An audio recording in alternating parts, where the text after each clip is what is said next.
everybody. I'm Dr. Geri Maples with Blue Star Families, and I'm here with my special guest and friend, Mr. Chris Newsom with Recruit Military. Welcome, Chris. Thank you for having me, Dr. Maples. Hey, thank you. Thanks for coming in.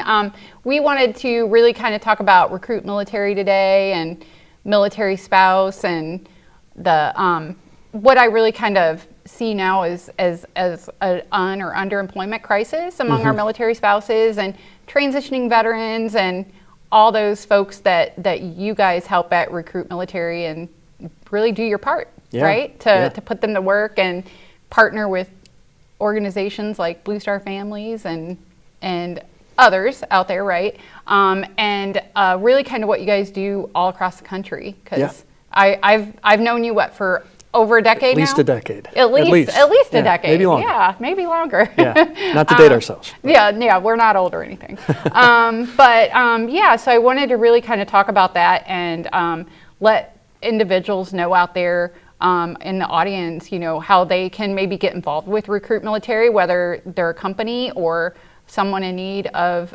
military, military spouse or a veteran who might be transitioning, because we are right here at Wright Pat Air Force Base, right? And right down the road. And we have, I always say, National Guard and Reserve bases like Walgreens and CVS on every corner.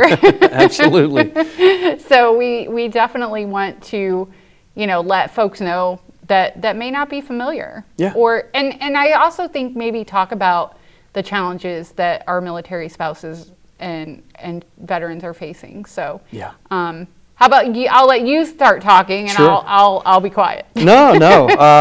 I appreciate kind of teeing up the conversation here.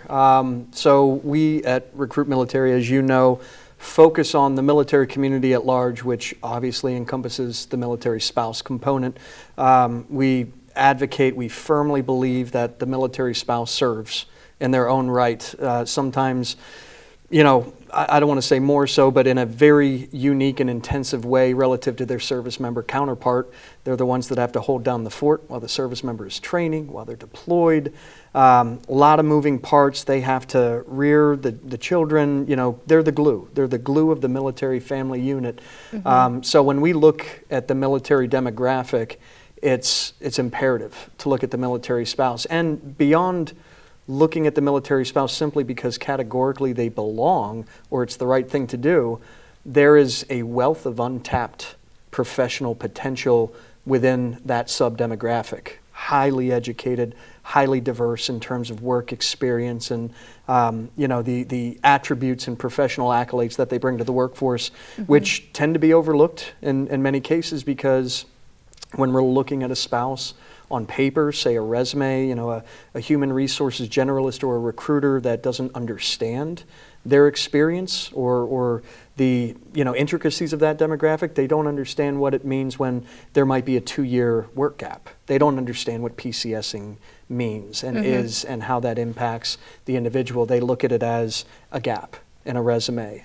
So a big part of what we do, aside from the tactical means of employment connection that we provide to the community, we want to make sure that we're educating corporate America as well to truly embrace and understand this demographic. Again, not so much because it's just the right thing to do, but there's a really good business case for it. So we really try to wrap our arms around both sides of that coin. Yeah, and I've been to some of those classes, right? That I don't know if you guys still hold them, but learn all the acronyms, right? Yeah. And not just that, but the military culture in general, like PCS, and what does that mean, and what could that look like, and how does that impact a spouse who is moving from, in some cases, across the globe, right? Absolutely. Yeah. And for those National Guard spouses and Reserve spouses, I've shared with you my own story of being a National Guard spouse and having a small child with a medical condition, and we were just talking in the green room about babysitters and all the things, right? So life, and so it really can impact someone if a National Guard or a reservist gets called up and one day you're a civilian and the next day you're, I got to put my uniform back on, right? So you're living in between two cultures, and sometimes they can collide. Yeah, So they can. It's kind of like a rubber band. It stretches and it comes back. It can be a bit of a culture shock, especially the first time you come down on orders to deploy, and now all of a sudden it feels like the rug's being yanked out from underneath your feet. When it comes to the spouse side of things, it's a lot of pressure gets put on that portion of the community. There's a lot of weight and responsibility, both to have supplemental income, being able to take care of the kids. Can you work if you don't have child care? We're talking about babysitters. If you have a full-time opportunity, you can't necessarily take the child to the office. Some offices might have daycare, but it's not terribly common. It's certainly an exception to the rule rather than the rule. So some of the ways that we try to attack that particular problem when we're looking at these organizations and the opportunities that they bring to bear, we want to try to elevate certain roles that might be remote work opportunities. It's 2024 right now. COVID had some silver linings to it. It was a kind of an awful time. Still not completely behind us, but COVID forced everybody into a remote environment for the most part. Those that didn't have, a physical role where a wrench had to be turned, or you didn't have to be, on a construction site or be somewhere where you're working with your hands. A lot of opportunities got converted, at least temporarily, to remote work opportunities. The demand has remained for that culturally across America and really across the globe. So you have a lot of organizations that identified ways to continue operating while leveraging something like a remote environment or a hybrid. It might be partial. It just depends on the talent at this point. And what we tend to see with a lot of these organizations, they want the talent. And if the only way that they can retain that talent is to keep them in a remote capacity, depending on what that job is, they will do that. So when we look into our ecosystem, we have hundreds of thousands of opportunities for the military community, but we've got about 35,000 just remote. So for spouses in particular, and they're not necessarily geared exclusively for spouses, but they tend to stand out as an attractive option for spouses when they have to PCS. They move every 2 years. If they cannot take that job with them, they're always running that risk of having the gap, especially if they're going a CONUS, if they're overseas. So when you have a remote work opportunity, you can take it with you. So just looking at unique ways to try to, look at the landscape and identify the opportunity. Yeah, that's amazing. Portability among work and careers is really, I think, crucial to our military spouses, because, like you said, they move every 2 years. Longer if they're lucky, but that's often not the case. And throughout the course of their loved one's military career, just thinking of a 20-year career, they can move 10 times, right? So easily. So that's and oftentimes too, they're not in a populated space. They could be, very desolate. Some of these installations, some of these, I don't want to call it an outpost. There's always civilization around an installation. The service members in the military community tend to be the lifeblood of that economy. But something that we don't always think about as a country when we're looking at something like spouse employment is it's literally a national security matter. Exactly. It has everything to do with military readiness. There are service members, they're human beings, they're living their lives. They don't have to stay in the military for 20, 25, 30 years. They can do a couple years stint and decide, I've served and I'm going to move on. But when you're looking at recruiting and retention strain like we're facing right now, it's imperative to make sure that we create an environment that fosters retention, that makes these men and women feel like they've got something that they can sustain themselves and their families with. So when you look at something like spouse unemployment, you're talking about a single income household now where, the military isn't making anybody millionaires. It's Right. it's a livable wage. But if it's just one income with a family of say 4 or 5, it can be very difficult. So Right. you have service members that will choose to not re-enlist in order to be able to go pursue a full-time career for themselves and their significant others. So, Right. Yeah. So we can address that problem by isolating the opportunities that are going to be the best fit for the individuals, regardless of what their circumstances might be. Right, right. And also, on that national security point, I think about when my own husband was, serving overseas in Iraq. And I think about the amount of stress. Yeah. And then, to couple that with worrying about his wife and young children at home, Yeah. do they have food on the table? Are the bills being paid? Yeah. Like all of those things that can really impact him and his unit, right? Yeah. So just by addressing these things here at home and doing the part to put our spouses to work now is really imperative. Yeah, the problems can tend to compound. Yes. It's one thing to be a solo parent for however long, 6 months. When I served, again, not to date myself, this was a while ago, but National Guard and Reserve units in particular were doing 18-month tours. Right. I mean, we've fixed that as a country, by and large. Sure. We've fixed that, but there's still examples of where they're gone for upwards of a year at a time, and that's a strain in of itself financially. Then you've also got the emotional and mental strain of, is my Right. significant other safe? You're distracted for 1,000 different reasons. So, Right.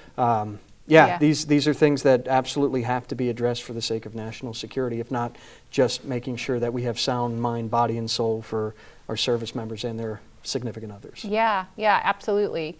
Absolutely. So let's turn the table then, because I've been to these Yeah. a ubiquitous amount of times, and they're always fun and eventful, but you guys put on career fairs. Well, you call them hiring events. It's somewhat interchangeable. Yeah. We like to use the term hiring fair, hiring event when we can, because the organizations that attend are typically not coming just waving flags. Right. It's not just to fill a pipeline that they're going to tap into down the road. They have immediate openings, and Right. they're coming in from near and far just to tap into a local talent pool stemming from the military community. So yes, we do a lot of these career fairs or hiring events.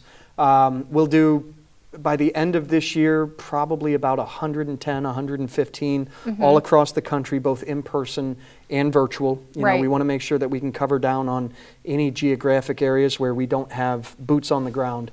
But we do have an event coming up this week right here in Dayton, literally outside the gate of Wright Pat. Yes.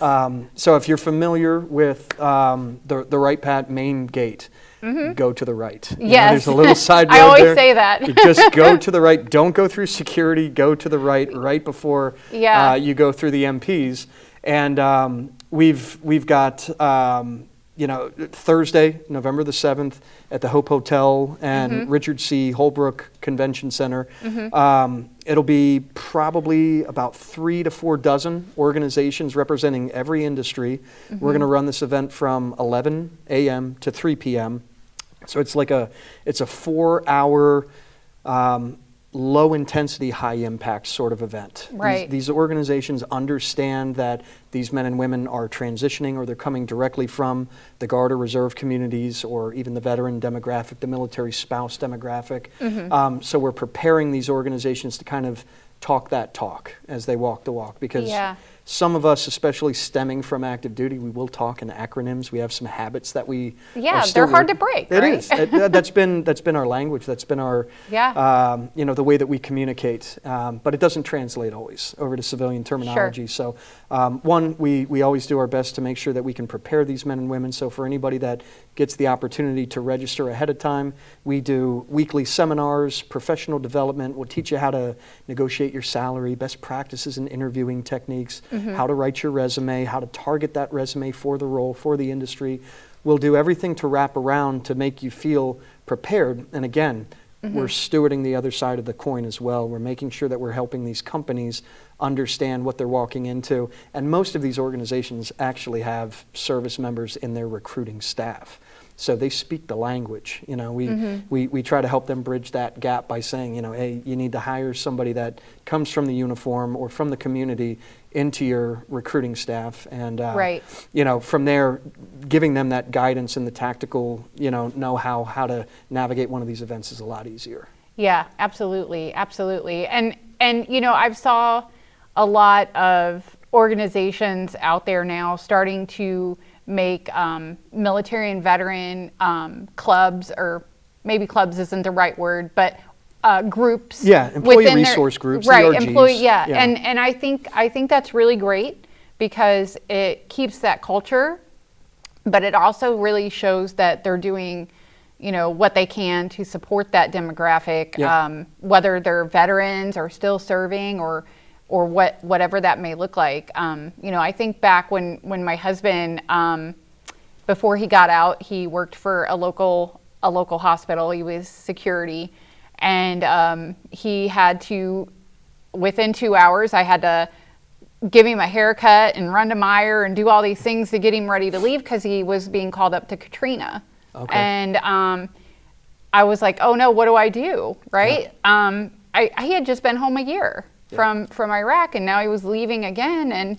And it was his employer who stepped in and said, what can I do to help? Yeah. Right? And so even way back then, now I'm dating myself, but even way back then, you know, those conversations were starting to come to be. And I feel like those organizations and those companies that are forming those groups really do a big benefit to those military and veteran families. So they do. And you know, something we were talking about before we started having this conversation on camera, culture's huge. When we look at the, you know, kind of the value proposition of an opportunity or an organization as a job seeker, you know, what am I looking for? It used to be title, compensation, and the brand, maybe, you know, so maybe a three-way pie. Sure. Now that pie is segmented into probably a dozen, if not 24, smaller segments, we want to focus on work-life balance. We want to make sure that there's a good paternity, maternity leave policy. You know, what does PTO look like? What do your benefits look like?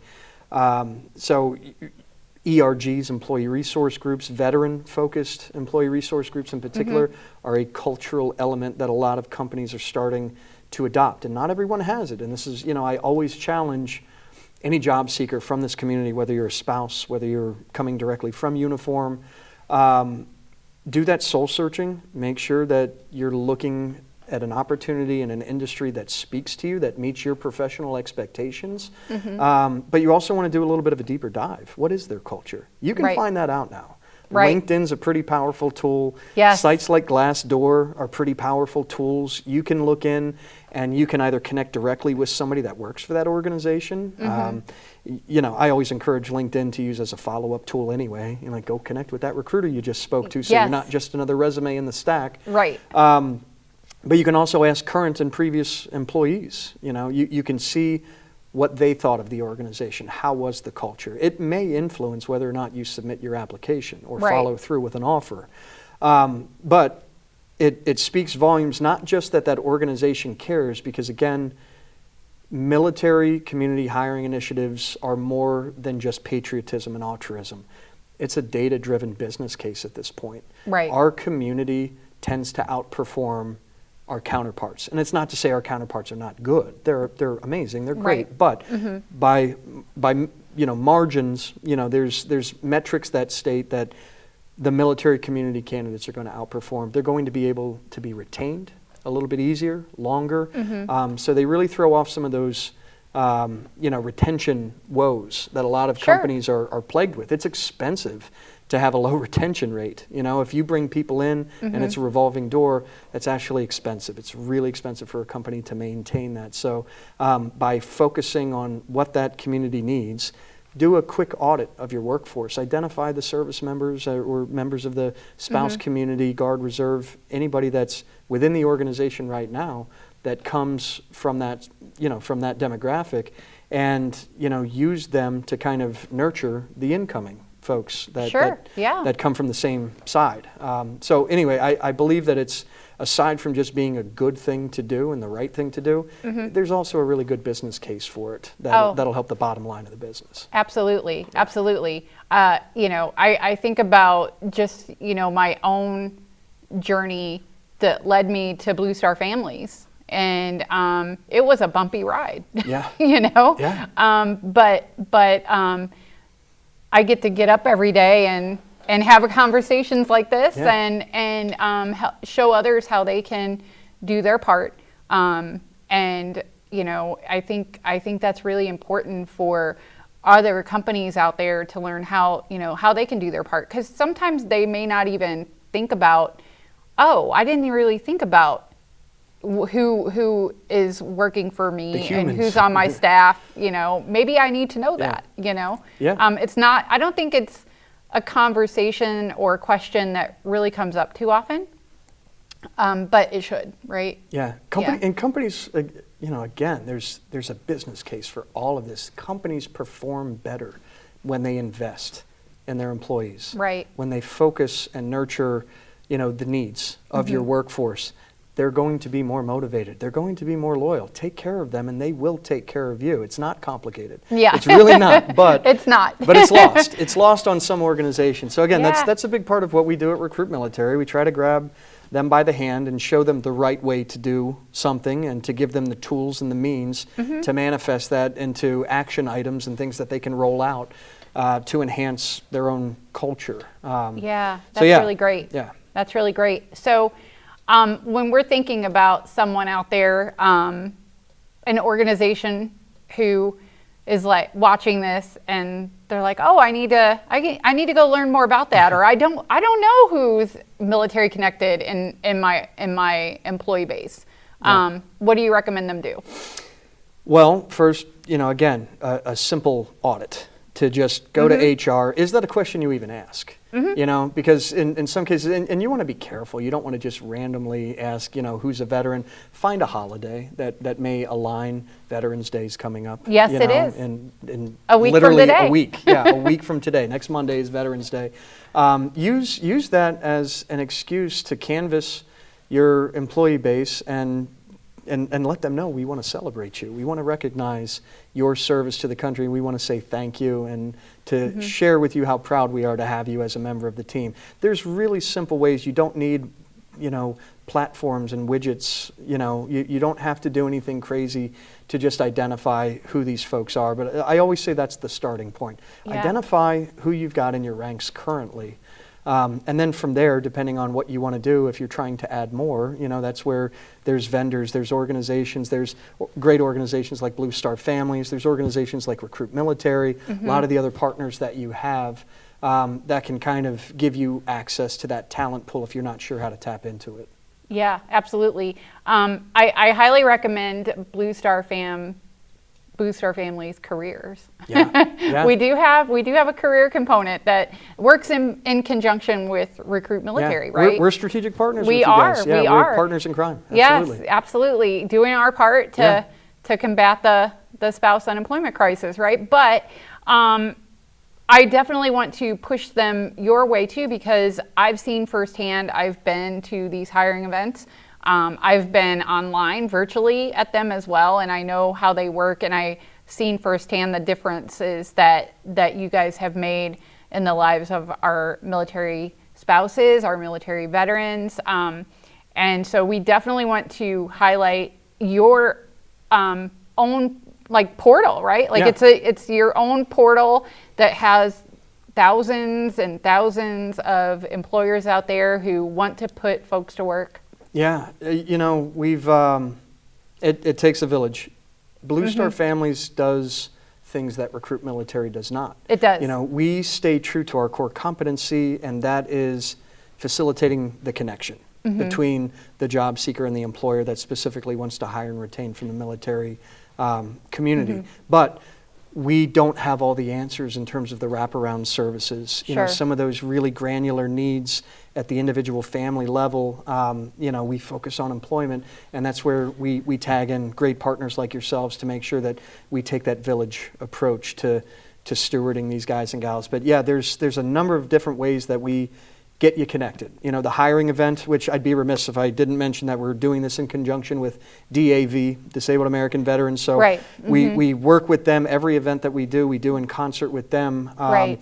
They focus on, you know, benefits, on helping get claims processed through the VA, things we don't do. That's not a core competency of ours. So that's where we bring in partners like yourselves, like DAV.